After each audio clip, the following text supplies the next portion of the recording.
Welcome back to the Simply Smarter podcast. It's been a little while. Yeah, I know. It's been a minute. Thank you for sticking with us. Thank you for joining us today. Caleb, what's new with you? What isn't new? I feel like everything's just like school started since last time I joined. Summer's over. I know. Officially today, it's officially over. I'm officially wearing flannel. I love it. It's starting to cool off a little bit. Mm-hmm. I love that. I love this weather. I wore flannel yesterday in preparation for today. Nice. But I'm wearing a long sleeve. Yeah, true. It's chilly. True. And it's green. It's a nice green. It is. It's my favorite color. So I love it. For those of you out there, imagine a beautiful green. A beautiful green and a flannel man. A flannel man. Nice. There's actually a song called Flannel on Justin Timberlake's latest album, and it's good. In the woods. Into the woods. Not Into the Woods. That's Frozen. Oh. Yeah.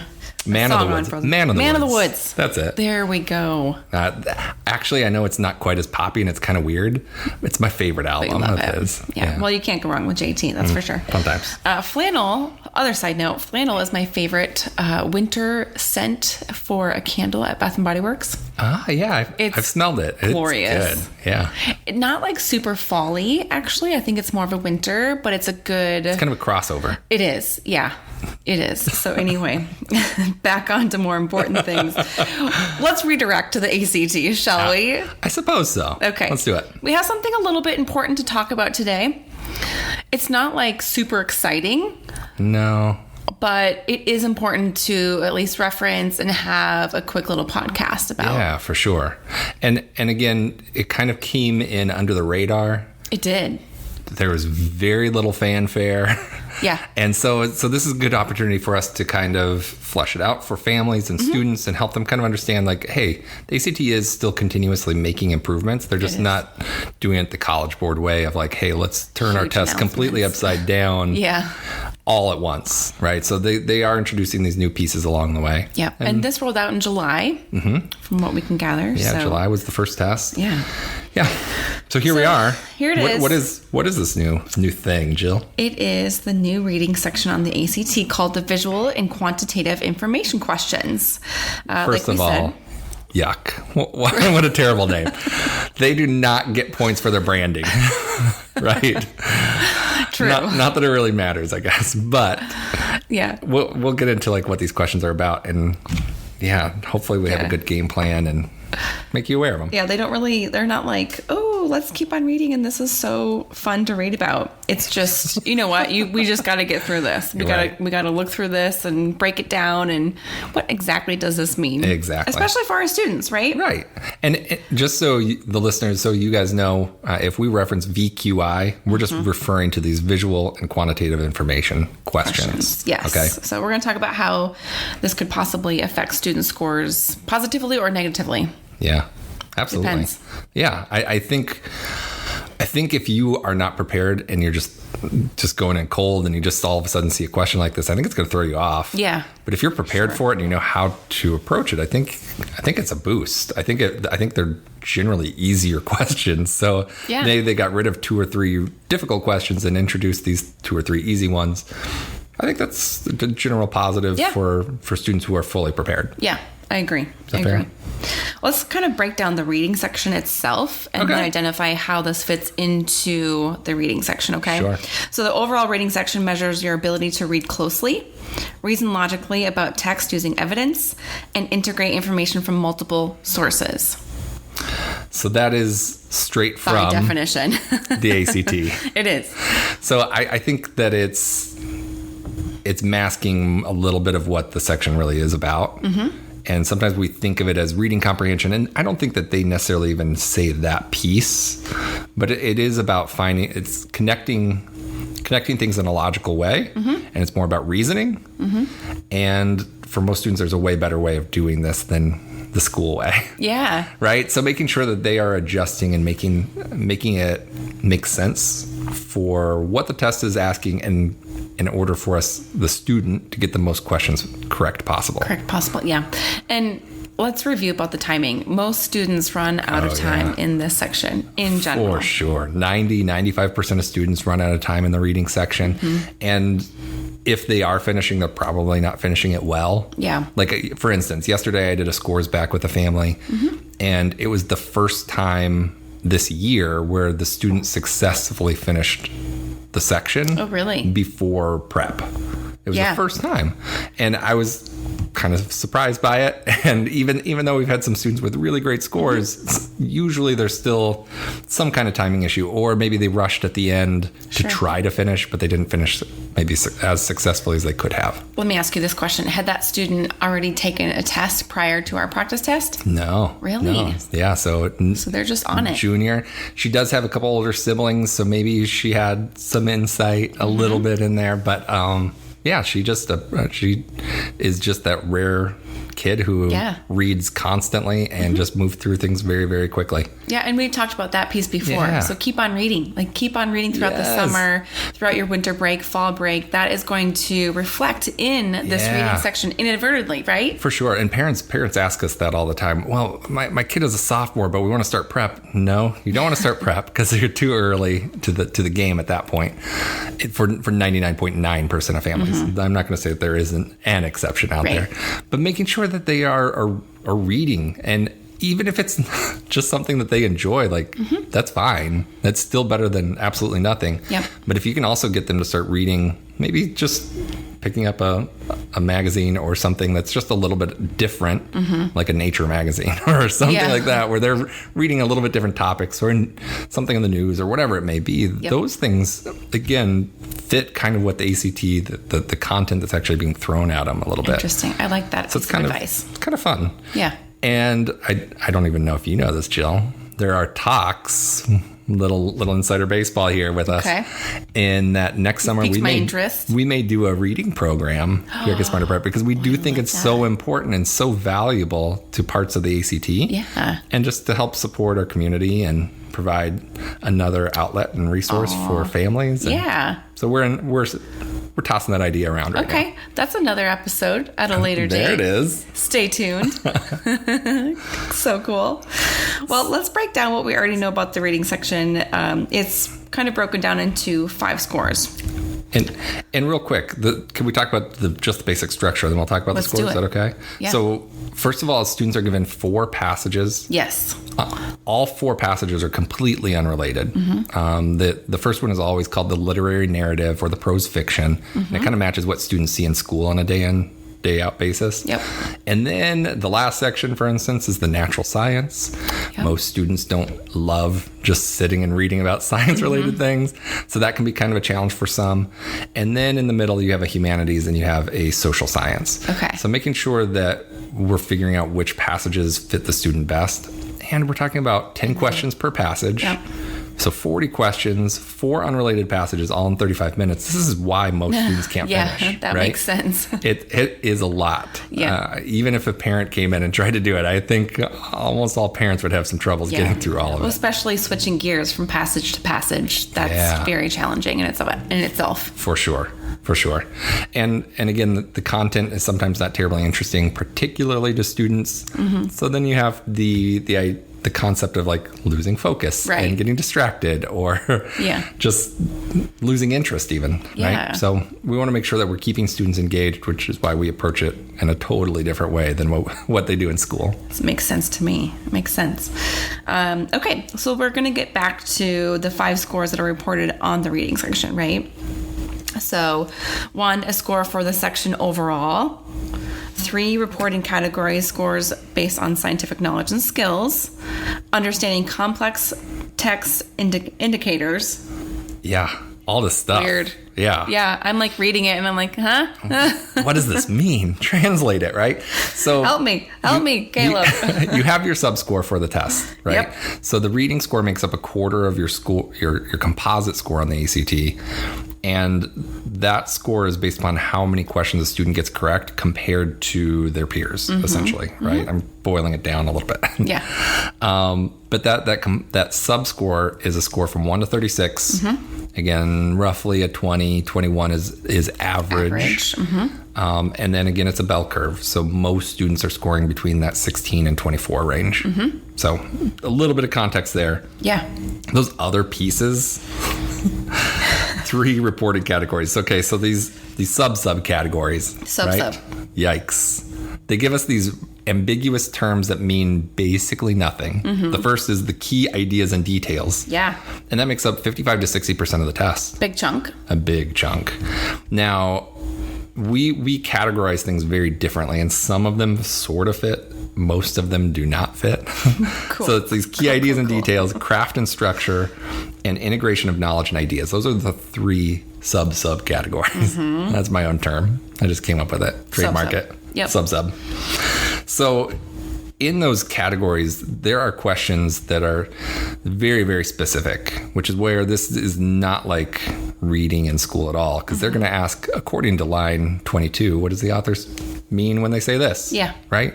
Well, you don't have to read anything else other than a couple lines above and a couple lines 22, below. Yeah. I promise the Right answer's around right there. Yep. So sometimes when a student reads the whole passage like they would in a normal school setting, they're going to read through that whole thing, and then guess what? Yeah, they're going to forget half of it. They're going to forget half of it, Yep. or misremember something, or they read something that wasn't important for this question but has an answer choice that matches, and it kind of throws them off. Yeah, they fall for a trap.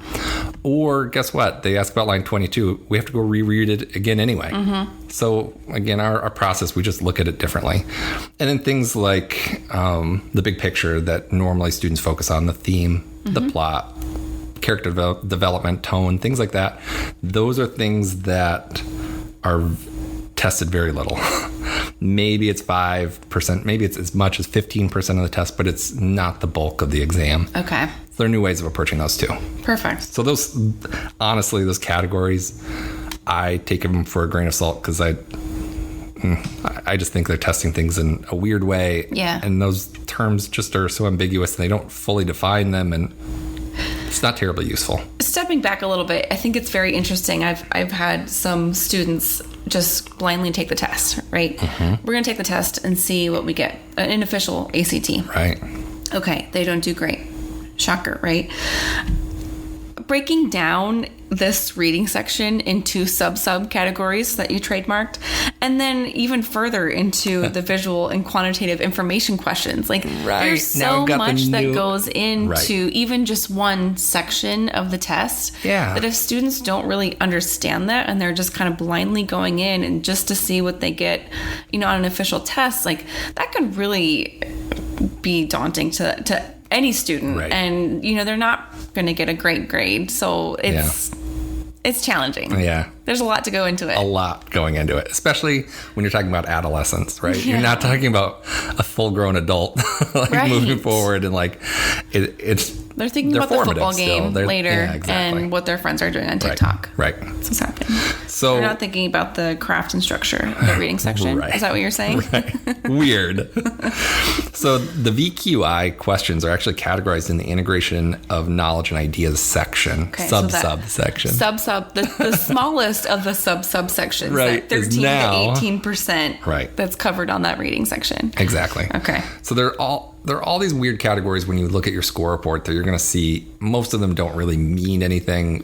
The only thing that colleges care about and what will really matter is that actual subscore, that 1 out of 36 that's going to impact your composite score. Yeah. So don't worry too much about those others. And then, so what is a VQI? Right. Tell me what you understand it to be. Yeah, so it almost is a little bit relatable to the science section where you're going to have some charts and some graphs that you have to correlate within that passage.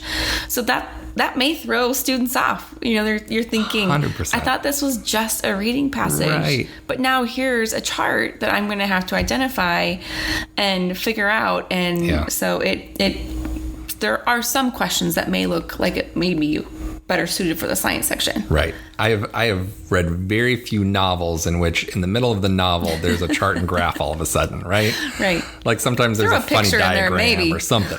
A picture, yes. Those old school drawings. Yeah. I love it. So good.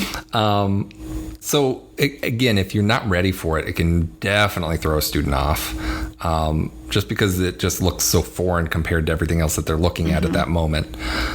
If you're prepared for it though, man, I think it really they can be some very easy questions and good simple points to grab. Yeah, pick up those points, right? Yeah. And they do kind of look like the science section. And again, we've talked about it before, there's zero science in the science section. It's just reading charts and graphs. So then they introduce this charts and graphs reading on the reading. And they're actually kind of easier, simpler versions, because one of the big challenges students have in the science section in particular is that it sounds very scientific, and they're using terms or units that students have never seen in their lives. Here we don't have that. Right. Right. We're looking and relating it to something in the reading passage itself. Yep. So should be a little bit familiar then. Yeah. Okay. So I found a couple tips on the internet for the specific questions, and I kind of just wanted to get your take on it and see what you thought. All right. I'm game. So if you pay close attention to the strategies used on the science section and use them if you encounter these VQI questions on the reading section, that's going to, we just briefly talked about that, but that's going to be a good correlation, kind of identify those and go from there. I 100% agree with this. Now, my caveat is some teachers, administrators, counselors will refer to the science section as another reading section. Oh. And I 100% agree, but for probably the 180 degree opposite reason. Okay. Right? In science, we don't have to read anything to get basically every question right. Mm-hmm. Kind of the same thing with our reading section. Our approach is we're going to read what we need in order to get the questions correct. Yeah. Not get distracted by all the other junk. And the same thing is going to hold true here. I do think that the right science strategy will pay off in these VQIs, but it's making sure that you know the right strategy. Yeah. Okay. I like it. Thank you for clarifying that. Okay, another one. If you have or are currently studying for the SAT, familiarize yourself with the SAT reading section and writing and language section, where similar types of questions already exist. So now we're talking about the SAT. There it is. Okay, so I have two quick things. One, first of all, when the SAT went through their redesign in 2015, they launched a new test that looks a lot like the ACT. And they'd always been proud that, we don't have one of those stupid science sections. And they introduced a bunch of graph and chart questions throughout the entire test. Sounds similar. So it was kind of ironic and funny to some of us, right?